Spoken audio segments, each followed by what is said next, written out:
You are in the temple of the rants, where I rant about whatever my $15 a month plus patrons want me to rant about. You can get one of these by being one of those. This one is for Matt, who says, rant about the band I think Neo Obliviscaris. So this is a band who I had been pitched to a few times by people who were telling me they were basically like Opeth-esque, and they definitely are a little Opeth-esque. And I initially had just thought they sounded like a low-rent Opeth, so I wasn't that interested. But I gave a bunch of their music a try for the sake of this, and it's pretty good. I mean, if you're into prog metal, if you're into bands like Opeth, you will probably enjoy this. They write gigantic Wagnerian songs, pretty complex riffage, but without being too, like, it's not too much about just being technical in the way that, like, Dream Theater is, which I personally don't like. They're like a cross between, like, Opeth and Cynic and a little bit of, like, Woods of Ypres, or the band they remind me the most of that nobody's heard of is called Ye Old Relic, which was, like, a group that just released one album to, like, Something Awful in, like, 2008. Check it out if you like this band. They're also a really eclectic metal band that combines, like, death and black and melodic styles with some prog elements. Maybe even a little bit of, what's that band with the album Sunbather? Deaf Heaven. Deaf Heaven. A little bit of that, too. With their latest album, which was what I listened to first, I was really not feeling the sound of it. Like, the songwriting is fine. It wasn't really knocking my socks off or anything, but the sound was just kind of obnoxious. The drums sounded fake. I know they have a drummer. I don't know if they just use digital drums on their recordings or if they record the drums in just a way that makes every single hit sound exactly the same. But the drums sound really thin and fake. The guitars, I didn't really like the, again, thin guitar tones.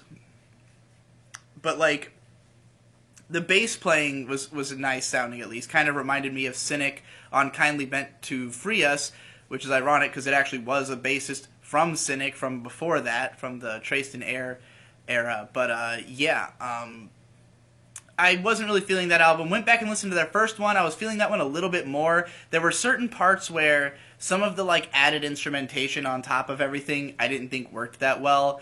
But there's other moments where, like, when they really get into, like, a big groove, when they get into, like, you know, a blast beat that lasts a few minutes and there's stuff, like, just kind of flittering above it, it's kind of nice to have on in the background. Almost Agaloch-esque, like something off of Marrow of the Spirit, but just without the really memorable melodies or really memorable hooks that you would get from an Agaloch song.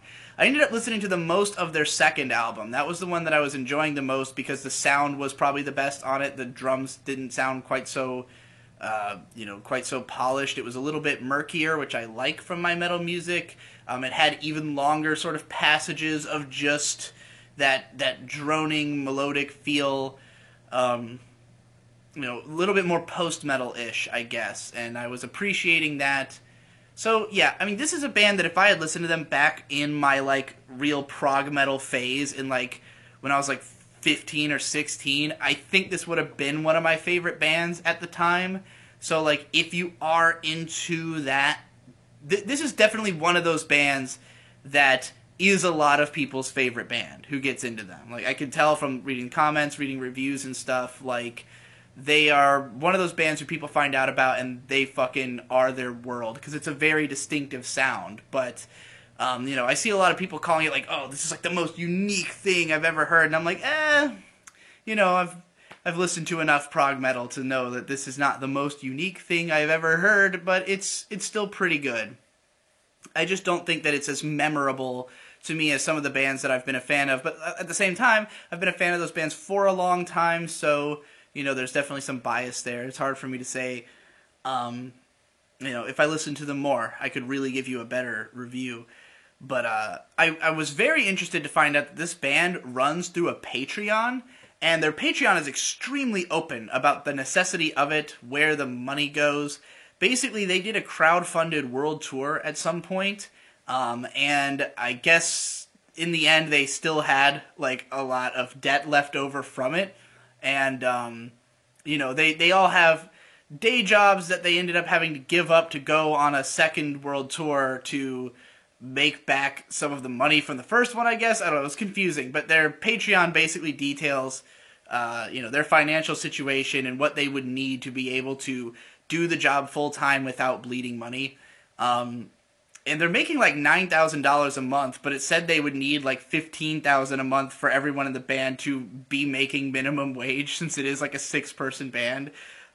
So yeah, I guess they're bleeding money on this project, but they're very beloved. They definitely have a cult fan base. So as long as more people got into it, I think they have a chance of survival. I mean, they've been around for a while, so yeah. Pretty cool. Again, if you're into prog metal, give them a look. See how you feel.